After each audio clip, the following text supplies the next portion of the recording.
Hello everyone and welcome to the latest episode of Book Time with Elvis with me, Mark.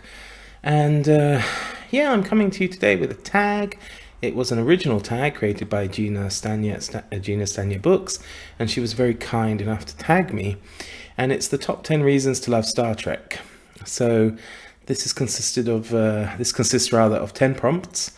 The intro, if you like, has something to do with Star Trek, but the answers are applicable to many different things. So even if you know nothing about Star Trek, you can very much do this. Tag. So don't worry about it. Okay, let's jump right in, as they say. Number 1, in Star Trek, technology has saved the world. We're currently living through the technological revolution. Tell us a way that technology has helped you. What's your favorite tech? Well, technology has helped me in a variety of ways. Certainly as a teacher during the last year and a bit, it's enabled me to continue and carry on doing my job because I've been able to utilize technology to teach my lessons from home. So it meant that I've been quite lucky and haven't had to suffer any significant drop in earnings. A little bit perhaps in my private lessons, but at least my job and things were safe because I could use technology to do it. Also, it's kept me in touch with my family, my parents, who I haven't seen for just over 2 years now, which is quite difficult.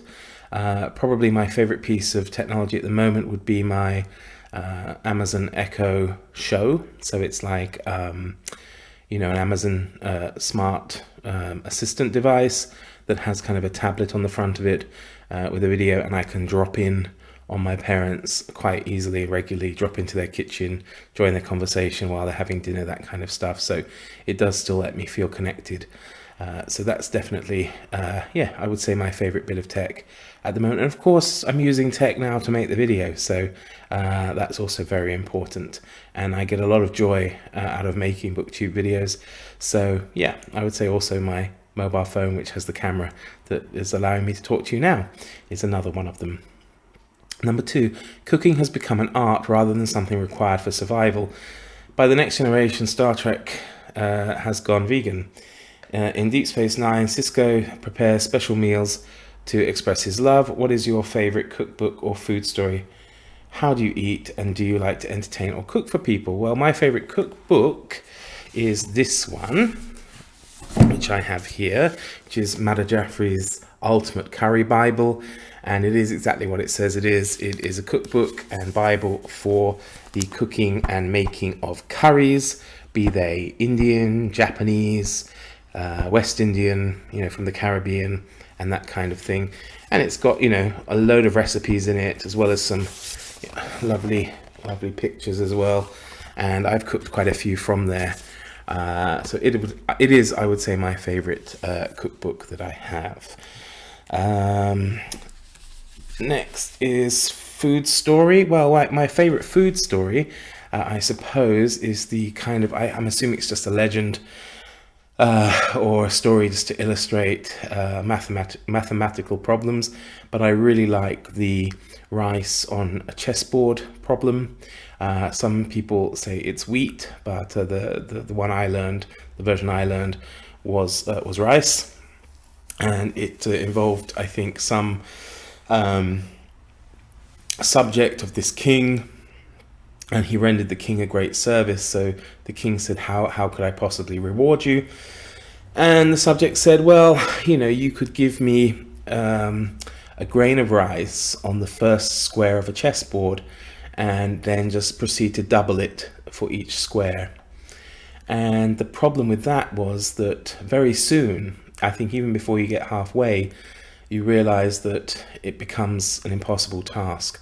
So much so that when you, by the time you get to the end, you would have the total number of grains would be 18 quintillion, 446 quadrillion, 744 trillion, 73 billion, 709,551,615 grains of rice, or over 1.4 trillion metric tons, and apparently something like 2,000 times the world's annual rice production. So you can see then it would be very impossible thing to finish. Although those numbers may of course refer to wheat actually, because I had to look it up. So it's either rice or wheat, but let's say the version I learned was rice. So there's not enough rice in the world to fill up a chessboard if you double the number of grains for each square. So there you go. I thought that's kind of a nice story. Next was how do you eat? I'm not quite sure how to answer this one, Gina. I mean, I eat with my mouth. If you mean like how do I have my meals or something like that, well, I generally eat alone because I live alone. I sometimes share my food with Elvis. I don't share off the plate, but like if I buy a nice big piece of meat, I will usually give him half, cook it whole, and then give him half of it. I don't often cook though, just for myself, and if I do, I tend to cook something that will last a few days. So things involving rice or pasta, and then it will just be there and I heat it up each day. Do you like to entertain or cook for people? Yes, I do. I love cooking, but as I say, I don't really often do it for myself, so I do enjoy entertaining when possible. Number 3, there is no need to exchange money, and the acquisition of wealth is no longer the driving force in our lives. We work to better ourselves and the rest of humanity. This was said by the captain of in Star Trek The Next Generation, Picard. What is your best money advice or money book or money YouTube channel? Well, I don't really watch don't really watch YouTube channels about money. Perhaps I should.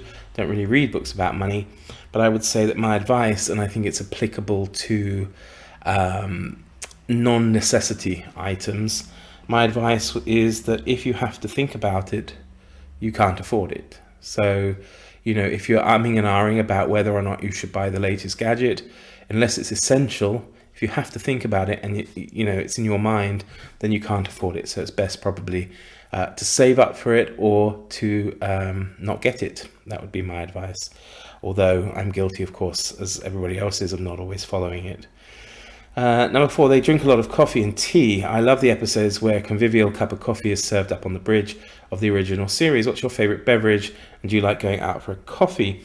Well, my favourite alcoholic beverage would be beer. Non-alcoholic would be water, actually. And if it's a hot drink, I would go for hot chocolate or a nice cup of English tea. Of course, it's not tea grown in England, but in the English style, so it means with milk, black tea with milk. I do enjoy going out for coffee. I do like coffee, but I won't put it in my absolute favorites. But I do enjoy sitting in the cafe with a book, perhaps even a cake, and reading my book or watching people. And I do it quite often because we have a beautiful square here and a few cafes around, so it's quite nice to sit out there and enjoy it. Okay, number 5, all Star Trek series attempt to address social issues of their time. What's your favourite book on a topic that's important to you? I think the topic that's most important to me, although I don't really mention it much on these channels, is I do think about the environment. I'm a big animal lover, although I do eat meat, and I do trouble myself over that. But I don't think they're necessarily...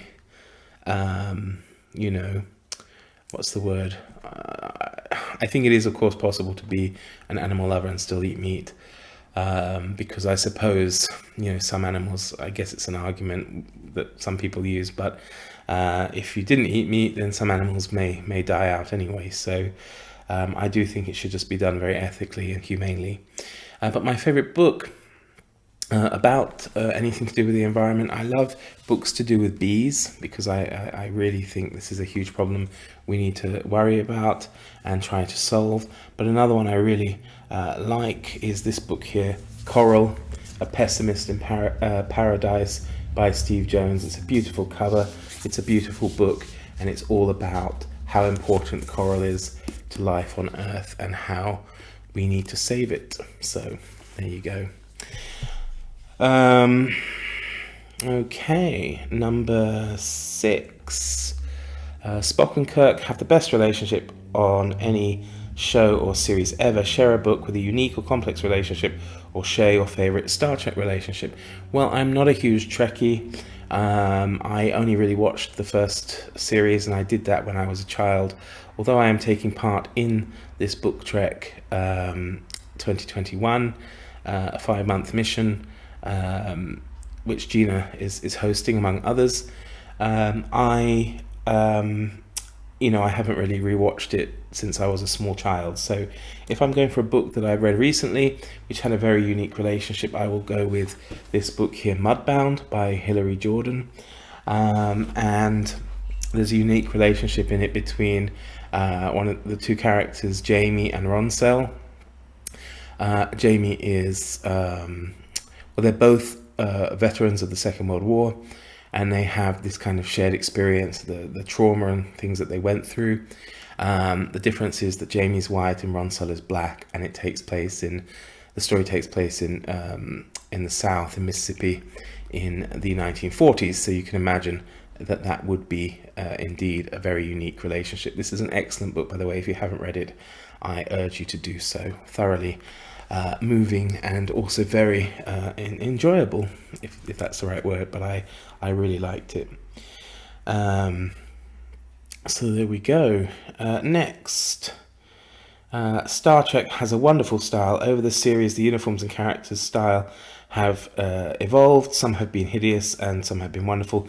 Characters' hair changes, for example, Chekhov's wig. Do you have a personal uniform? Do you have any fashion or style faux pas from your past? Well, I'm not really a fashionable or stylish person. As you can see, I've got a t-shirt on. It's got holes in it. Actually, it's also got a stain on it from my lunch today, which was very annoying, but something fell off my fork and splattered me, and I thought, well, you can't see it, so I'm not going to change it just yet. But no, I did have to wear a school uniform during my school days, pretty much most of my school days, which I didn't mind. I think it has a lot of benefits. It does remove any feeling of competition between children, having to, outdo each other in terms of brand clothing. But I don't know if that's something that kids today are that bothered about, but they might well be. Fashion faux pas. I suppose I did once wear white socks with black trousers because, I don't know, I'd run out of socks and people gave me stick for it throughout the day, but I haven't done that since, so yeah. Number 8, Star Trek has spawned an era of cons and fan culture that supports individuals and brings us together as a community. What's your favorite TV show, movie, book, or author event that brings you together with your community? Well, I live in a community here in the Czech Republic, a lovely town.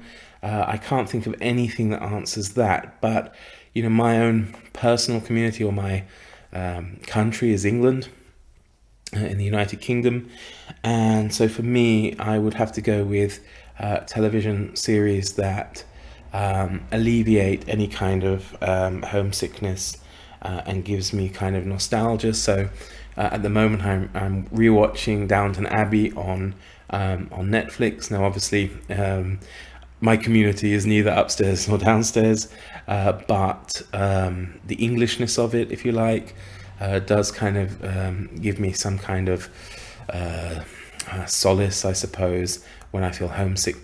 Midsummer Murders was another one. When I was living in Japan, I used to rent them from the local video shop. Now, I'm not pining after the most dangerous village in Britain, but there was just something about it. It wasn't, I believe, wasn't filmed too far from where I was from, so it was very familiar to me. And I just sometimes, when you live abroad, you need this kind of reminder or feeling to kind of bring you back, or as I say, remind you of your roots and your community, even if you are separated from it. Next one, number 9, Star Trek books have beautiful and weird cover art. What is your favorite weird and beautiful book or book art? Well, I don't know. I mean, I have to say the cover of, I do think this cover of Coral is really beautiful. It isn't very weird, but it's probably my favorite book art that I own. I do have a few art books as well. However, they're now at school because I took them there the other day because I'm teaching. And regarding favourite books, well, there's just too many to mention, and I've mentioned them a few times already. So if you'll forgive me, I will skip that one for now. Number 10, I love Star Trek's vision of hope for the future and optimism that humans can create a better society. Data in the next generation wants to become more human-like. Are you a pessimist or an optimist when it comes to being human? Do you think we can make the Star Trek dream for the future a reality? I am a pessimist, but I think it's sensible sometimes to be a pessimist because you are never disappointed. You know, if you always expect things to go badly, you're only pleasantly surprised when they go well. I guess it's kind of like you prepare for the worst and hope for the best, and I'm that kind of person, generally speaking. I worry for humanity, but, you know, there isn't, unfortunately, not very much I can do about it. Yeah. And regarding Star Trek's vision for the future, well, I hope so. I really hope that we can create a better society. I felt that perhaps we were on that road maybe 15, 20 years ago, and then things have happened since that worry me greatly. When you look at politics in the UK and the US and in other places. But anyway, I don't really want to make this a political channel or you know, upset or offend anybody because of my own opinions. But yeah, I really truly hope so, that we can make a better society, but unfortunately I doubt it. And on that happy note, I should really tag a few people.